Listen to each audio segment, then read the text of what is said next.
Hey, we should be live. We're back building more Drana and Linvala.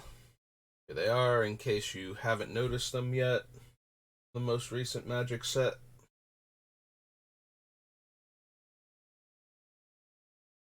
So, if this is your first time here and you're wondering if you should go back and watch all the card selection process, Drana and Linvala, we are not super building around their ability specifically this time. What we are building around is taking away our opponent's options while playing.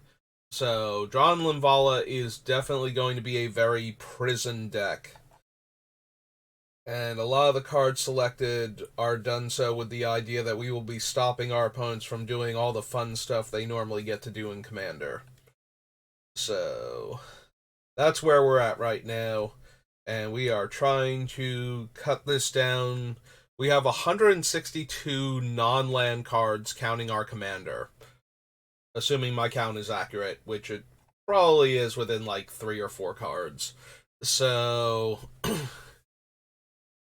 usually it's actually accurate, but as I cut things, sometimes I forget to adjust the number properly, and then either I'm down more cards than I thought I was, or I subtracted it twice, and now there's like 3 or 4 more cards on the list. So, but we're assuming we're close enough to correct, and we'll recount it once we get down to like 70 or 80 cards. But we are currently at 162, so we want to cut it down to 60 spells, counting the commander, and 40 lands is how I normally build commander decks. And this one's definitely going to need the 40 mana producing lands because we are shutting down opponents' abilities to ramp with artifacts and a little bit with the extra lands. So because we're shutting that effect down so hard, we do not have a ton of ways to ramp our own mana. So we need to make sure that we are hitting our land drops consistently, or we are not going to have land to cast spells. And we're also shutting down a lot of extra card draw and punishing that, so it's not like we can draw tons of extra cards in order to guarantee that we hit land. So between those two effects, we're definitely going to need 40 lands for this one. Never mind the fact that I have Armageddon and Ravages of War on the list, and those might be relevant to the deck. There's no guarantee we're going to run them, though. We might choose to go the Core Misspell slash Mycosynth Lattice with, so Core Misspell, Urborg, or Mycosynth Lattice, and then our commander for the first 2 cards, or Karn Great Creator, or if we're already winning the game, the other 2, Stony Silence and Null Rod. And what those 2 effects will do, so Core Misspell turns all swamps into 1/1s. Urborg and Blanket of Night from Visions make all lands in play are swamps in addition to their other types. So with our commander shuts down all activated abilities, not like it doesn't exclude mana abilities. So if all of your opponent's creatures are current, or all your opponent's lands are currently 1/1 creatures, they can't tap for mana anymore. So Drana and Linvala completely shuts down their ability to add mana from their lands.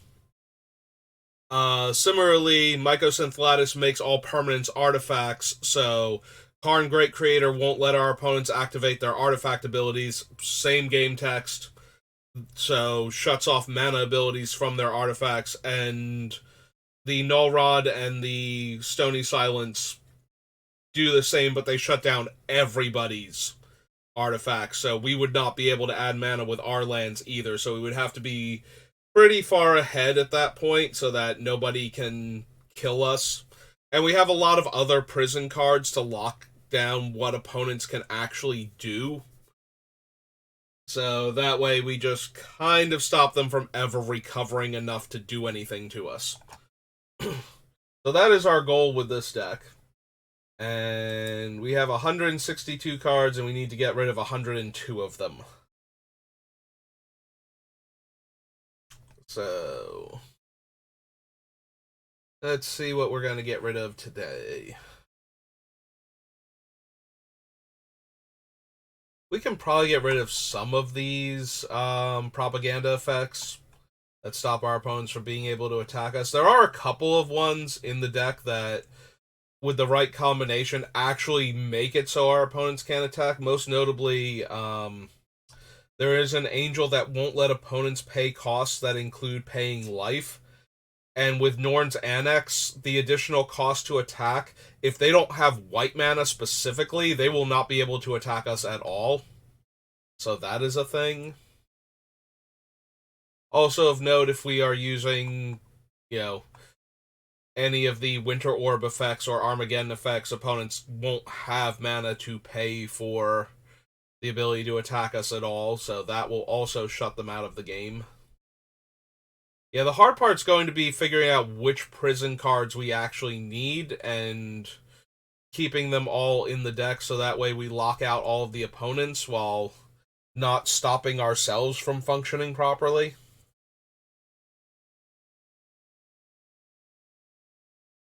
So, scrolling through right now, refamiliarizing myself with everything we still have on the list. We cut out a bunch of the super obvious stuff. We have a ton of cards in the deck that we're working at cross purposes with some of the other cards that we'll be running. So we removed all of those. Things like artifacts with activated abilities that are not going to function if we ever draw any of our... Like, we have 2 cards that stop ours from functioning, and they are part of our game plan, so eventually we would have to shut off our artifacts anyway. So, as an added thing, we just got rid of them entirely. So that way they're not clogging up our hand once we start playing the other cards that stop them from functioning. Also, we got rid of a bunch of comes into play abilities on our creatures because we are running 3 different torpor orbs that affect everybody's creatures, and then like another one that affects only our opponents, and another one that allows you to pay to circumvent that. So we have 5 different torpor orb variants in our deck, and 3 of them straight up hate on ours also, and one of them kind of does, so we just got rid of, I think, every comes into play effect except maybe the sad robot from Mirrodin. I forget if we just saw him or not. No, it's Mirrodin Besieged. Sad robot, are you still on the list? Yep, he is. Okay. Because he does still have his death trigger at least. Which is a drawing a card effect, which sometimes we don't want. So, sad robot is probably not long for this world. No wonder he's so sad. But yeah, we have multiple cards that shut off comes into play abilities. Most of our cards don't shut off our deck searching, they only make it more difficult. Like the Leonin Arbiter is the closest thing to actually stopping us because we have to pay the additional 2.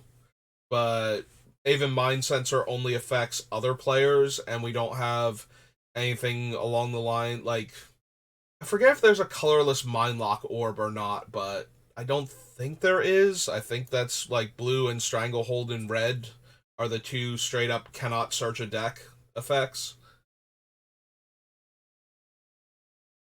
So yeah, our deck search hindering are those 2, one of which only affects us if we can't pay the 2. And then we also have Opposition Agent to allow us to search whenever they would and exile the cards for our own use. So, and we have a whole bunch of other cards that just won't let opponents do things they would normally be able to do. So the question then becomes, well, if we have all of these, like, which ones are we actually going to run? Because we can't run all of it. We need to cut over 100 cards from this deck, and once we've done that, we will have very few spaces for these various effects. So we're going to want to focus primarily on certain ones. And we need to figure out which of those we're going to do. Like, we might have room for various cards that. Oh, right, we have another one. I forgot about Hushbringer. Hushbringer also shuts off creatures entering the battlefield and shuts off their death triggers. We do have a handful of cards that exile, that replace cards going to opponents' graveyards with exile. The Black Leyline and the 3/2 Shadow Creature from Modern Horizons 2. So we have a whole pile of cards that are just very good at punishing the opponent for trying to do anything. And we need to figure out which ones we can actually run in the deck. And which ones we're going to have to cut for room.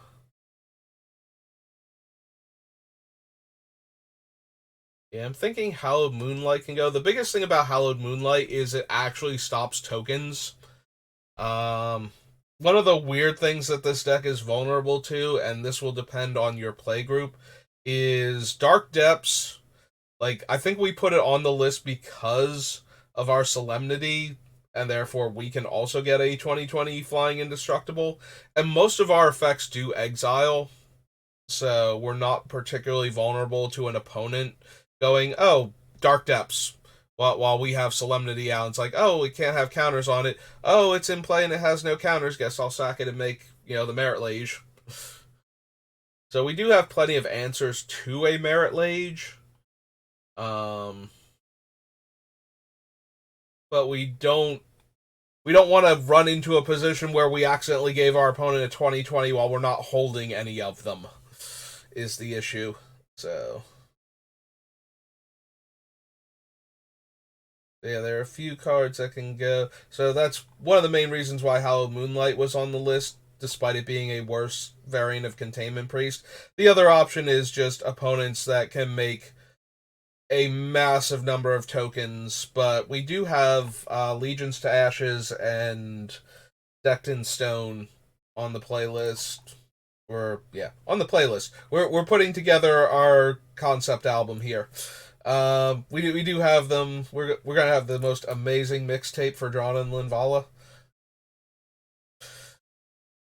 But yeah, we have those two as part of our removal package, and both of them can hit every single token with the same name. So opponents that are actually putting in a dozen tokens with card effects that we somehow didn't get rid of the things that are making all the extra tokens, we should be able to deal with the tokens themselves. So I have faith in us. That is, of course, assuming they don't have a way to sacrifice the one that we're targeting, because then they get to keep all of the other ones. Since both of those effects have one target, and then get rid of all the other same name things. It's also possible we are getting rid of all of the dungeon cards. There was some merit to running them, partially because the black one exiles exiles creatures that would go to the graveyard, so it's a backup anti-reanimator card. And the white one untaps our creatures, which gets around the Meekstone, or Weakstone, sorry. It's Meekstone and Mightstone are the Urza pieces. Weakstone is the one that doesn't let large creatures untap. So we have Weakstone, Marble Titan, and Crackdown are all variants on that effect that won't let creatures with power 3 or greater untap naturally.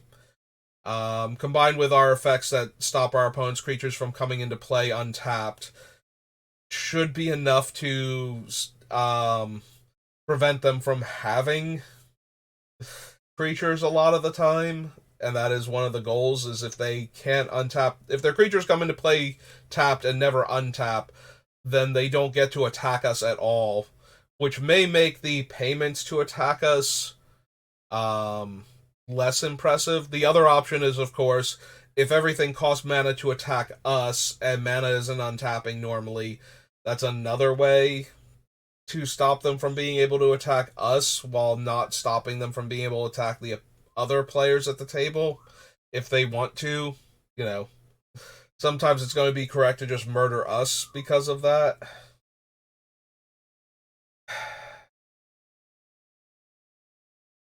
I'm looking at Bitterthorn right now because I think most of our stops comes into play effects work on any permanent.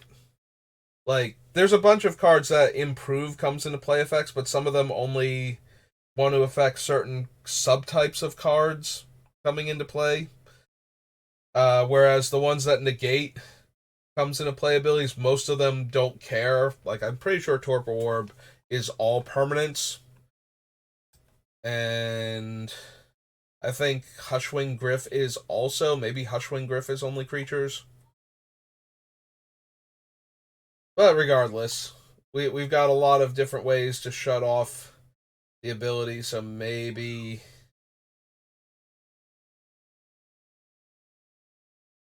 I lost my train of thought there. So maybe we don't need. Oh God, which card was I talking? I went from the two that give us the dungeon, like the initiative, and then I paralleled from there into stopping things from untapping at all versus payments. And now I've completely lost my train of thought because that sentence was way too run on and too long, and I am not actually awake right now. I have to be to work in a couple hours. But I wanted to stream a little bit, and this is the only time I'm going to get to today, so. But yeah, I'm wondering if we don't want Bitterthorn then, because it's not going to make the Germ token. Like, we already cut Nisa's actual sword from Origins for the same reason. Like, we won't be able to activate the ability to equip it with a lot of our cards. So, Bitterthorn at least makes the 0/0 and attaches the equipment to it, so it's going to get in one attack and get us one land. You know, before it dies, and then we can never equip it again, potentially. So that one is currently on the list, but maybe it's just. We have so many cards that stop it from functioning properly, though, that. Yeah, we can probably go ahead and cut that. Oh, yay, we made one cut today so far. Yeah. Still got like 43 minutes before I have to be to work, so. Or before I have to end the stream so I can get ready to go to work. Canoptic Wraith I like because it's a trigger. So. The spending 3 and sacrificing it is a cost for the trigger, but it's not an activated ability, so it doesn't get shut off by all of our stuff. Um.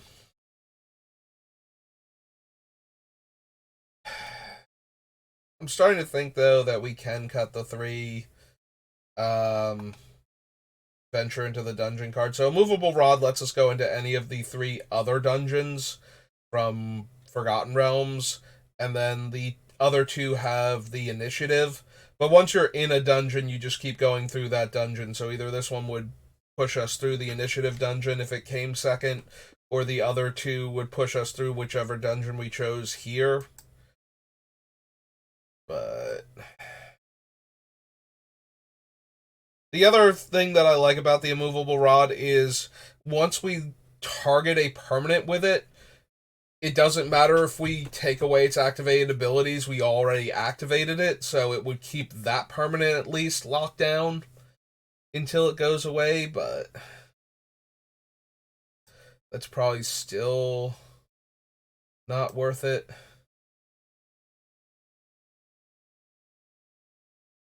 The other upside to this is until we take away activated abilities on artifacts, we could tap down our own Winter Orb or Stasis Orb or Damping Matrix. All things that are very, very unfriendly towards things untapping properly, but only work while they themselves are untapped.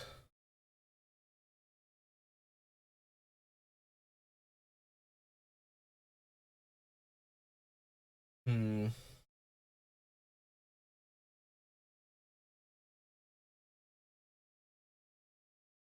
Probably still cut this one. I'm not 100% sold on cutting this one, but I'm thinking um, with a card like the Drum Bellow, there he is, Drum Bellower, we probably don't need the white one The one that got banned from Legacy for being too good. White Plume Adventurer. So yeah, we can probably go ahead and cut the White Plume. And we probably have enough stuff that's exiling opponent's graveyard, so we don't need the Ravenloft Adventurer. Eventually, we're going to come back to this, and I'm going to wind up cutting the movable rod, because it's just not going to work in this deck consistently. So, yeah.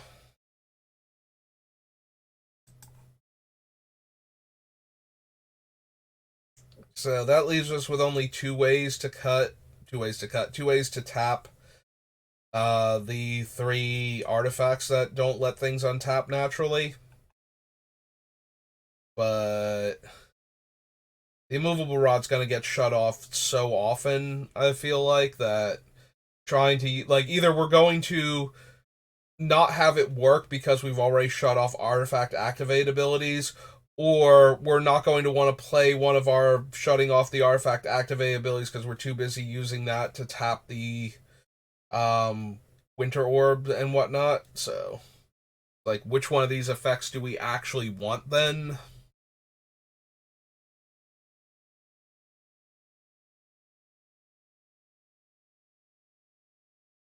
And if we actually go through all the trouble and wind up cutting the um oh god, the null rod and the stony silence, then we're going to want to go back and add artifact mana into our deck, like if we just keep Karn and cut the other two and try and set up the Karn plus Mycosynthelatus combo. Because we are definitely going to want the artifact mana sources then in order to ramp this deck, and that's going to change a whole bunch of things. That, like, the deck's going to suddenly lose like 10 slots to artifact mana at that point, I feel like. So, alright, so we have one, two, three, four, just four. Just the three adventure cards and Nisa's thing. Alright, that's fine. 158. Clear it all and keep going.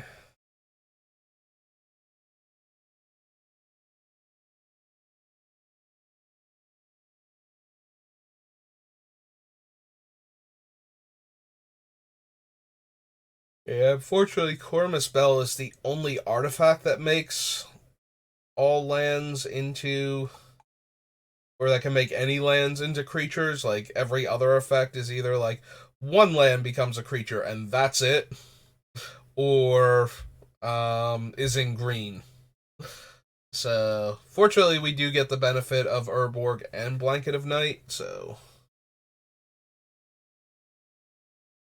The downside, though, is that because we get Blanket of Night, we are in black, and like, if we were not in black and we were running Cormuspell and Urborg, because Urborg does not actually have the black color identity, since it's not itself a swamp, it just makes all of your land swamps while it's in play.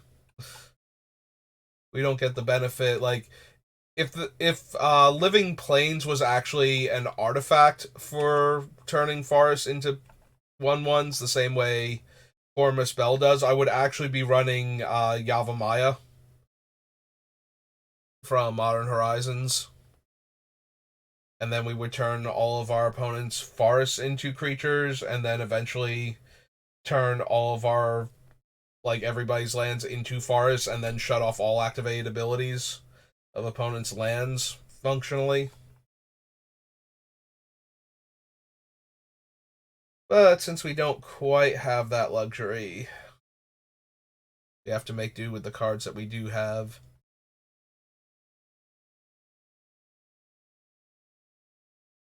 Oath of Lieges, Planar Birth. We might be able to cut the Planar Birth. We already have Crucible of Worlds, and Planar Birth is functioning as a backup to that, so that way we can get our lands back after Armageddon. It does only work on basics, but I'm expecting to have somewhere between 15 and 20 of the 40 lands be basic lands, so shouldn't be too hard.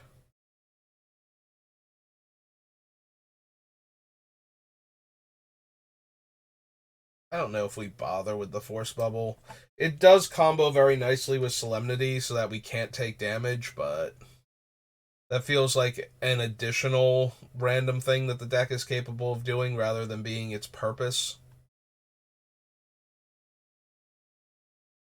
Um, so far we don't have any like negative things happening during our upkeep or positive things that we want to take away that we're doing on behalf of our opponents. So Aeon Hub is only in here to stop opponents' positive upkeep effects.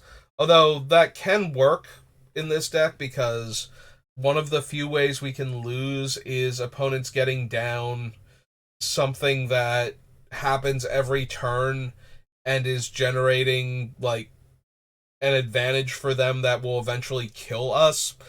Think like a Palace Siege set to drain where we're just losing life every turn.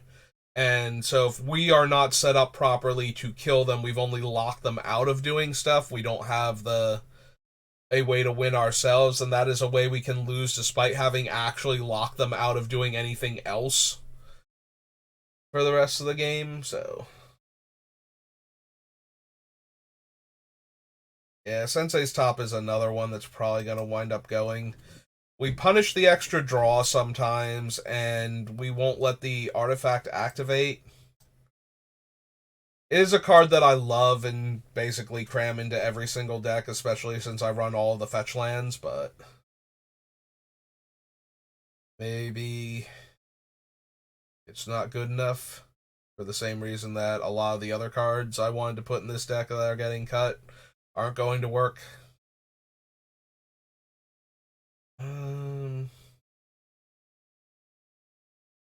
Imp's Mischief is tempting because I want to be able to redirect removal away from our combo pieces that are locking the opponents out of the game.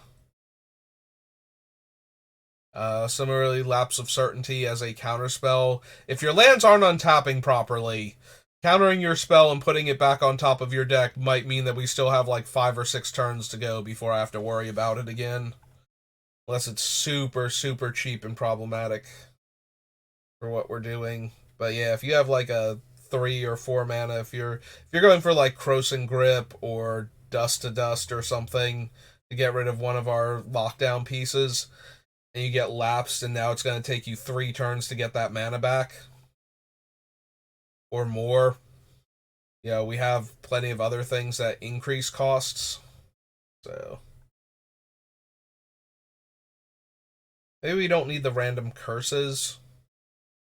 Like, I put them in here to hose specific decks without necessarily wrecking what we're doing. So things like the Splendor, because making all of our guys 1/1s with no abilities would actually shut down some of our combos. So I can't just run Humility in here. And Curse of Exhaustion in case we want to still play 2 spells. Like, I don't have Rule of Law currently on the list. Although we do have the one that's kind of Rule of Law, but for 1 white and won't let them cast more than 1 non-creature.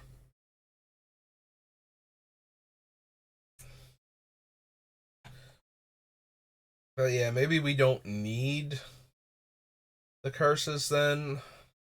And we can cut Bitter Heart Witch, Death's Hold, Exhaustion. Exhaustion is super useful if we know the opponent, like a specific opponent, is on like some type of storm deck or similar build where they need to cast multiple spells. I do like Curse of Exhaustion as a way to shut out certain combos. If you've been watching any of my videos, you know I'm not a huge fan of the Oracle plus Demonic Consultation combo. I've been seeing it a lot lately at the places that I play at, and I'm super off that one, so being able to shut those particular cards out of the game, because you need to Demonic Consultation after casting Thassa's Oracle, and the other thing, the Stunning Silence or whatever from Throne of Eldraine, doesn't stop that because it's a creature and a non-creature, where Rule of Law would.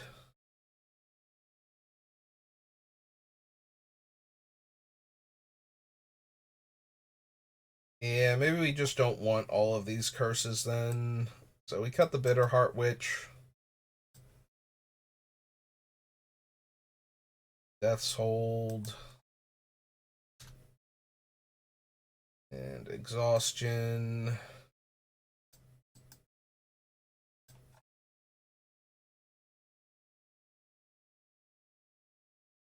Yeah, there's a chance we go back and add Rule of Law as the white arcane laboratory to stop opponents from casting 2+ spells in a turn.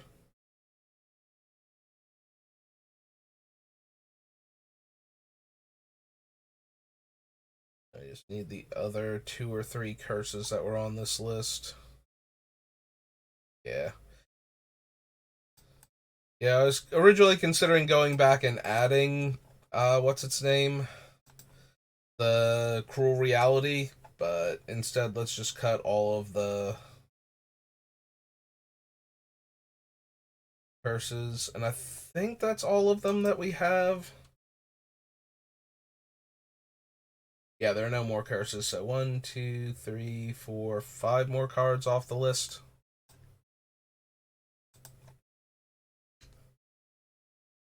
Yeah, I'm concerned about how slow going the cutting process is because we still have close to 100 cards, and I'm only getting like 3 or 4 cards at a time, so we're gonna need to figure out like some subsection of cards that can just go because they're not doing the thing.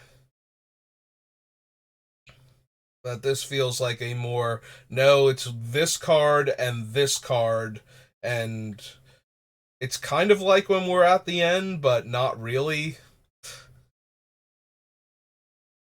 Yeah, I think Sad Robot has to go because we're going to be shutting off his abilities too often. Like both ends of his abilities potentially. Hokori can probably go because he does not combo with actual what's its name? Winter Orb. If they're both in play, everybody gets 2 lands untapped because he will untap a land on the upkeep. So we can get rid of him.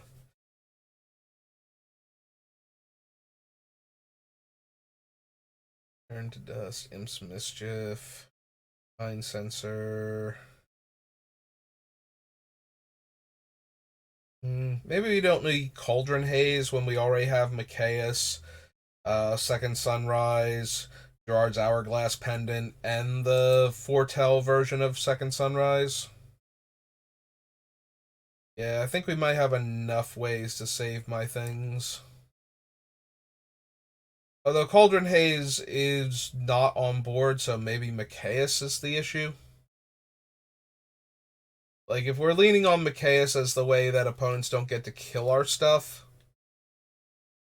but Mikaeus does work with Solemnity to just make it so our other creatures can't die. Although that doesn't protect Mikaeus at all, so. Yeah, maybe it's Mikaeus that needs to go. We might still cut Cauldron Haze, but maybe Mikaeus isn't good enough for the deck.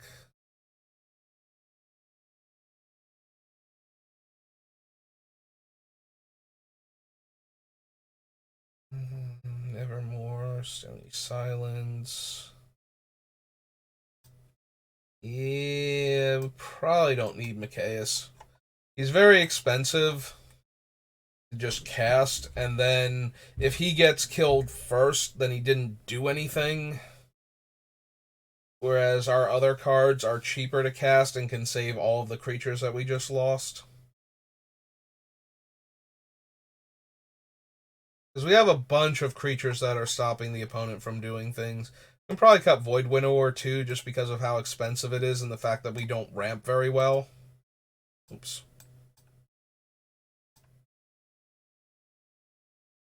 Can we stop clicking off of the thing when I right click on it? Thank you. Stupid Void Winnower. I don't even think you're part of Kozilek, are you? I'm pretty sure Void Winter was part of Ulamog. I could be wrong about that. It was from Battle for Zendikar, so maybe it is part of part of Kozilek, which would explain why it's able to dodge my attempts to cut it. Just alters reality, so I'm not where I think I am, or my perceptions thereof, so I'm not where I think I am. But still, just let me cut you off the list. You'll be fine, big baby. We can also probably cut Soren. So the main reason to run Soren is that his +1 is not a card draw. So we would get a card into hand without drawing, but he's 6 mana, and we probably are going to run the Mortal Sun, which does not interfere with Karn Great Creator, because we're running him for the static, so Karn is still fine, but we can probably cut Soren. We probably wind up cutting Gideon too. Like, we have so many things that stop opponents from attacking properly. If we have any of the ones that won't let them attack our planeswalkers in play without paying, then they can just choose not to attack Gideon, and then his plus isn't doing anything. And then we don't get to kill their... Like, the main reason for running Gideon is that we were going to have a lot of opponents' things come into play tapped and possibly not untap. So we'd be able to pick off things pretty easily, in case they ever got rid of the enchantments and artifacts that were keeping their creatures down.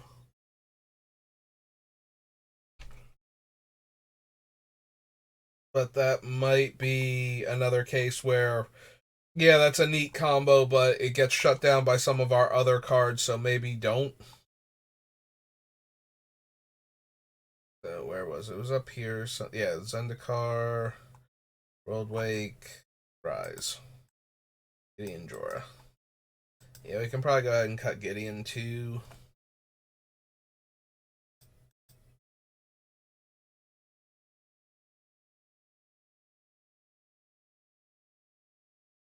Is always watching.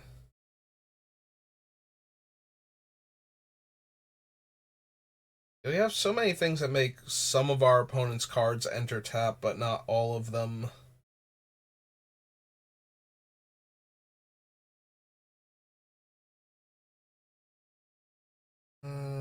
Gonna keep the Immortal Sun. We're gonna keep Twilight Prophet because it's an extra card draw that's not a card draw. And if the opponents can't untap enough of their resources, maybe they can't kill it right away and we actually get to draw a card or two off of it. Smothering Tithe is a card we might be able to get rid of, because our Stony Silence and Null Rod shut off the treasure tokens function, at which point the card becomes dead. Like, it's super helpful early on, or if we have any of the lands don't untap effects in play, because then the opponents won't want to pay the 2 or won't be able to pay the 2, and then we're getting treasures that we can use as mana sources until we find the Null Rod or something, or the Stony Silence to shut them off. We'll leave it on the list for right now, but I can see cutting it because of that. Karn gets to stay. Atomic gets to stay because right now we are planning to be able to Armageddon, and if opponents can't use Crucible of Worlds type effects, then they're not going to be able to get their lands back, even if they have those cards, and then we don't have to kill them. And since Crucible is an ongoing effect, none of our things interact negatively with it. Similarly, the Ranunamp Excavator and the other creatures that are like that are also constant abilities rather than activated, so we can't shut them down either. So this way our opponents don't get to rebuild from our Armageddons faster than we can.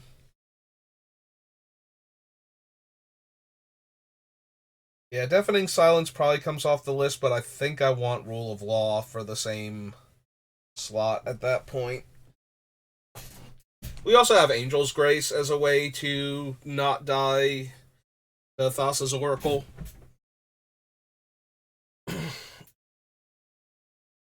Yeah, we just don't let that particular opponent win the game.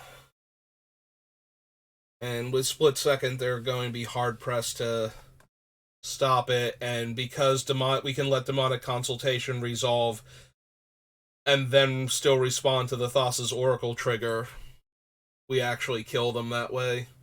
Which is one of the few things I like about the Thassa's Oracle demonic consultation combo, is that it's very all in.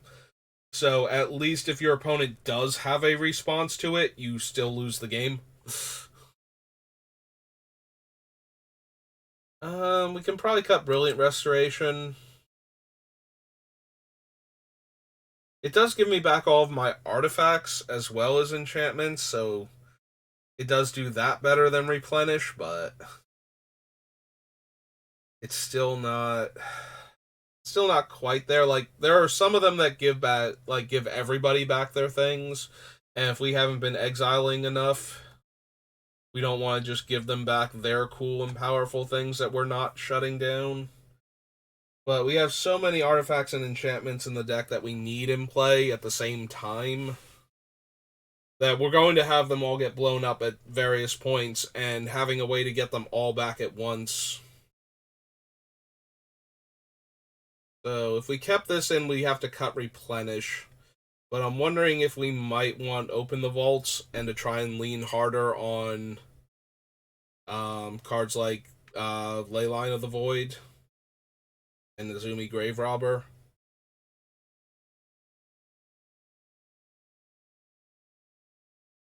Alright. Since we're considering that, and it might be a lateral move instead of actually removing a card. Going.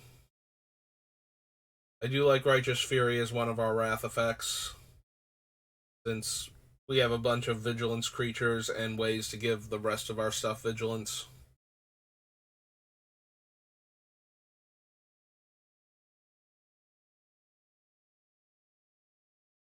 Archangel of Ties might be too...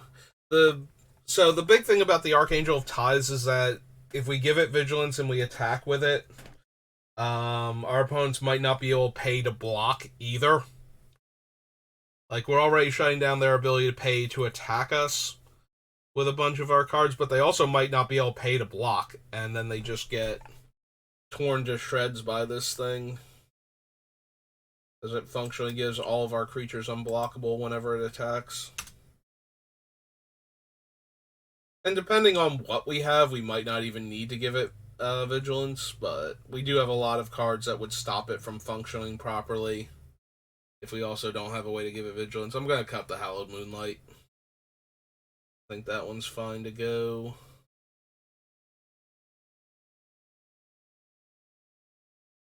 Also probably cut the Amulet of Safekeeping.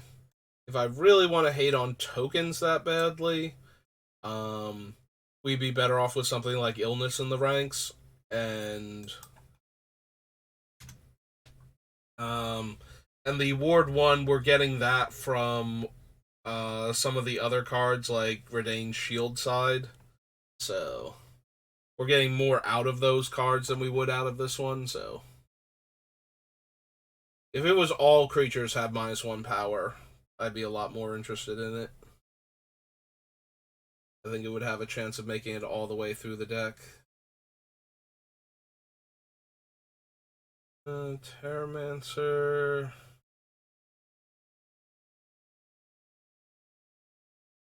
Stay for right now.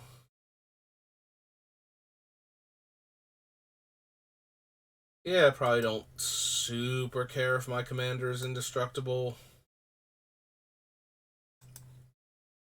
It is one of the few ways to protect our commander that doesn't involve putting an equipment on it, or just putting an aura on it that's going to go away when the creature does finally get dealt with.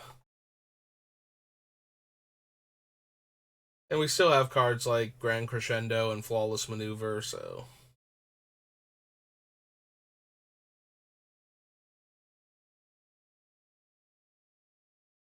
One, two, three, four, five, six, 7, 8, 9.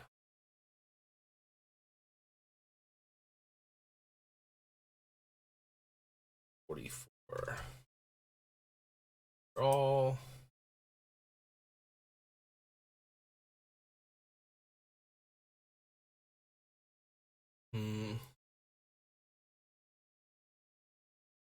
And tax. Tabernacle for the time being. And a web, no rod. It's possible we don't want Crackdown because it's an enchantment and it doesn't affect white creatures. Primarily, it's not affecting white creatures. Like, that can be beneficial for us, but at the same time, we're not exactly overloaded with creatures with high power, so not all of the ones we do have are white, so yeah, it might be too narrow compared to the other things. We have two other effects that don't let larger creatures untap. The Crackdown's a potential cut.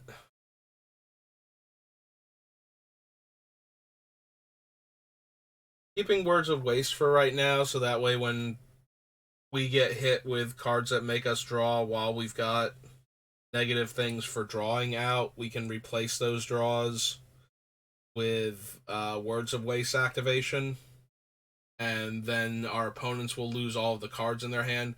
Ideally, something like somebody being like, okay, we're gonna like try and Time Twister here, maybe with like a Narset or something, like a Time Twister effect and their Narset, because Time Twister does not work.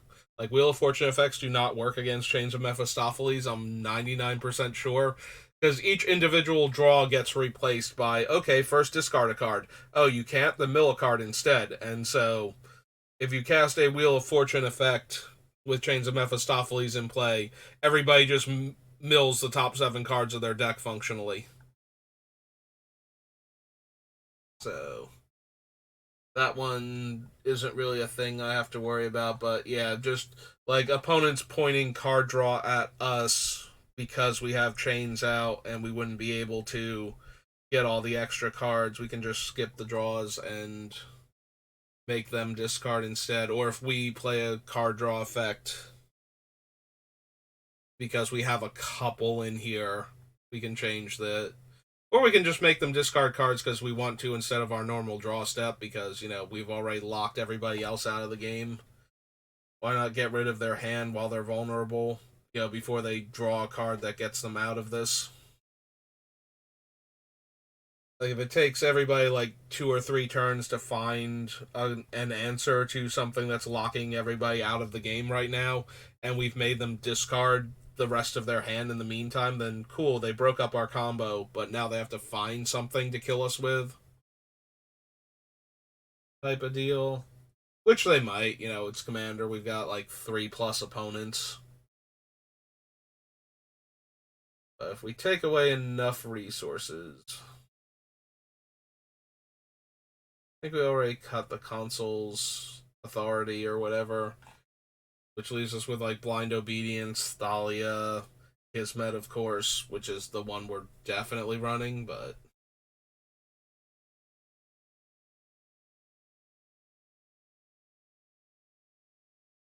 yeah.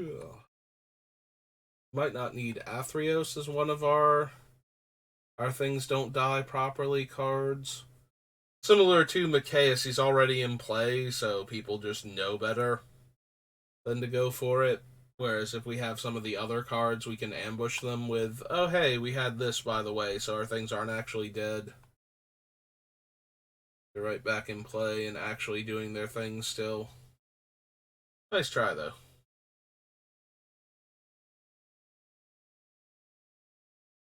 Archon is another one.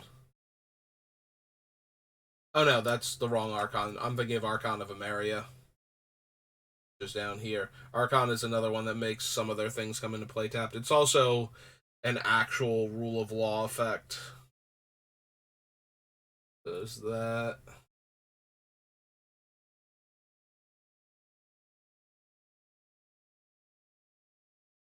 Mastery. Baleful Mastery might be too narrow. It does exile the creature or planeswalker, but we have a bunch of other exile effects.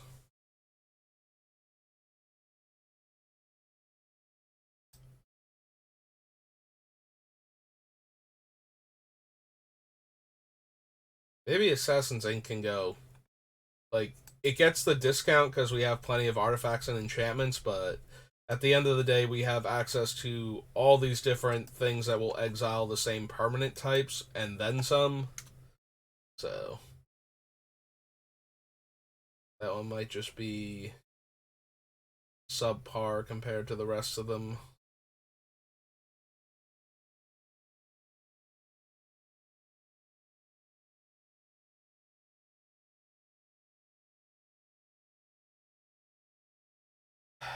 I don't know that I care enough about having hexproof myself, and the prevent damage to me is no longer super relevant since we cut the force field. So maybe we can just cut the orbs of warding too. I mean, we probably can. Doesn't seem super important to the deck. There are a few cards that it would stop, but also we probably don't need the Starfield Mystic. Like, making our enchantments cost less is fine, but I'm not even bothering with Starnheim Courser, which would also affect our artifacts, which are a big part of how we're shutting down everything our opponents can do, so if anything, I should be running both of those and not care about the Mystic so much.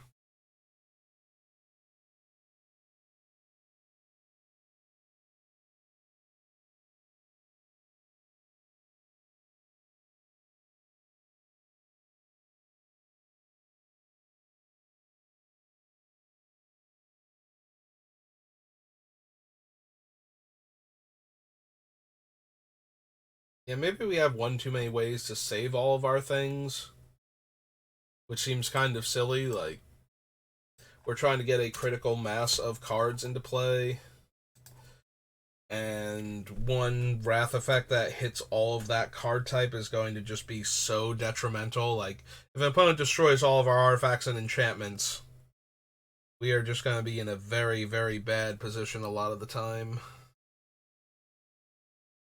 So, but we have so many ways to put them all back into play that I'm wondering if we have like one or two too many, or ways to stop them from being destroyed in the first place.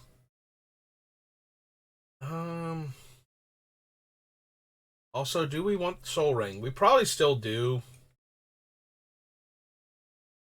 We have two cards that shut it down, but the extra mana early on, especially with cards like Winter Orb being in the deck, where it's just like, oh, by the way, here's turn one Winter Orb. So if you spend your mana ramping from this point forward, you're not going to have the other mana for a while. Yeah, if you spend 3 mana on a mana rock, you're going to have 1 mana next turn. 2 when you untap one of your lands, so you're actually not you're not ramping as well as you were before. And then once the opponents commit a whole bunch of mana to getting some artifacts down so that they have mana every turn, then if we can find the Null Rod or the Stony Silence or the Karn. Alright, we're coming up on the hour mark, but we barely cut like not even 20 cards so far. Not a complete waste, but we did not get super deep into it. Then again, this deck, like, actually doing the cuts is going to be pretty difficult. I feel like certain things we can very easily get rid of. Like, I think the Force Bubble's gonna go. It combos with Solemnity, but that's about it. Like, that's literally the only reason to be running it. So, did we cut that? Keep the Aether Snap for right now, because a lot of our things don't have counters on them. And we're not making a ton of tokens, so being able to hit both of those strategies, like killing Super Friends decks that have managed to establish, like, if we're already making it hard for other players to attack without spending mana, then somebody with a Planeswalker deck that can also do that, it's like, Oh, hey, you're also stopping opponents' lands from untapping? Cool. Well, here's my effect that makes you pay mana to attack my planeswalkers, and I'm gonna start playing them as best I can and getting incremental value. You play a Garruk, you untap 2 extra lands a turn to get around Winter Orb or Static Orb, and meanwhile Garruk's protected by their propaganda effect that affects planeswalkers combined with my locking down all of your mana sources.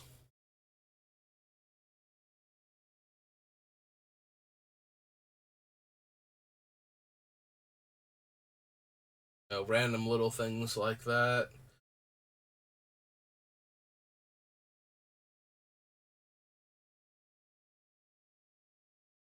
But then again, we also have the Solemnity, which I believe shuts that down. I forget what the wording on Solemnity is if it stops planeswalkers. Solemnity's much further down. Possible we're going to cut Treasury Thrall. Like, it only puts the card back into our hands and it has to live, then it has to attack. Like, that is asking an awful lot when I can't give any of my stuff haste. Um,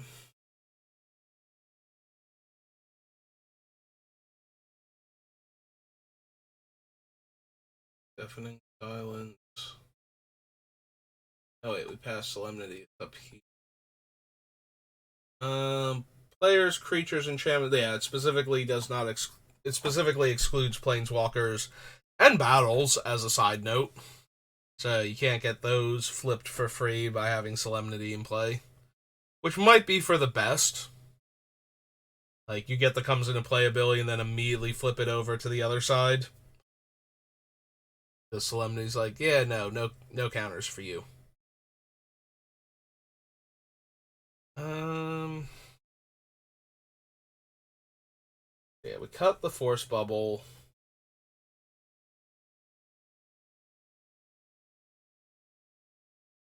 I also don't know that the damping sphere is doing enough.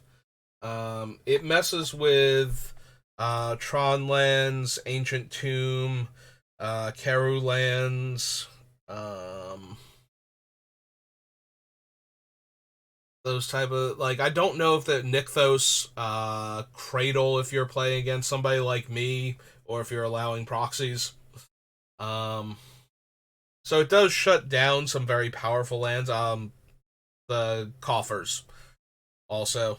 And all of the variants that are like them, like flipping the Artifact Matters land or the Veil that turns into a Lotus type land, or the actual Veil, the hexproof one. It does shut down all of those, which sometimes show up in Commander games, but also the reverse storm where it just keeps making everything harder and harder to cast the more spells they cast in a turn. But if they only need to cast 2 or 3 spells to win the game, that's not a huge deal. It's when they're actually storming that the extra mana matters. Unless we've already locked them out of so many mana sources that it's just like, well, now I can't do it because now it's forever away. I had to cast this 5 drop and these 2 3 drops, and that's going to add another 3 mana that I need on top of that, and my lands aren't untapping normally, and everything's awful. Which is kind of the goal of the deck. We want everything to be awful for the opponents.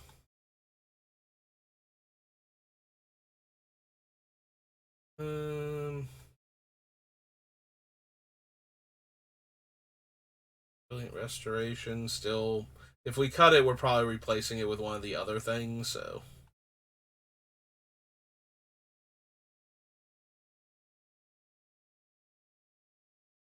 mm, I don't know that we need Grand Abolisher. It does help if our opponents can't counterspell most of our stuff, because most of our stuff is happening on our turn. We do have interaction at instant speed, but a lot of our combo pieces are just things that we're going to be casting on our turn to lock the opponents out. So if they can't counterspell them, it's that much harder to get them off of the table without, getting all their mana tangled by our effects or something, ideally. Alright, so we crossed the Force Bubble off the list because I don't think I need a random 2-card combo. And now we just need 80 more cuts. And we're at the hour mark, and I do have to start getting ready for work, so thank you for watching. I hope you're enjoying whittling down Drana and Linvala, and it's not too monotonous as I keep going back and forth through the list trying to figure out what we are going to cut from this. This is one of those things where it's like, if you like the minutia, then this is something that's actually interesting. And if you don't like the minutia and you just want to see the deck completed, this is like the worst part of it. So I was hoping that the minutia part might be interesting to people. Like, how do we actually get this card, like this deck, down to 60 spells and 40 lands? It's like, well, you see, there's a whole lot of thought that goes into every card that comes off of the list until you're actually at your ideal 60 cards. And even then, some of them towards the end are like, you could cut something else and leave this one in, and you probably wouldn't be wrong. But at the same time, you have to cut something. So, anyway, that does it for me for today. Thank you for watching, and I will see you next time. Have a good rest of your day.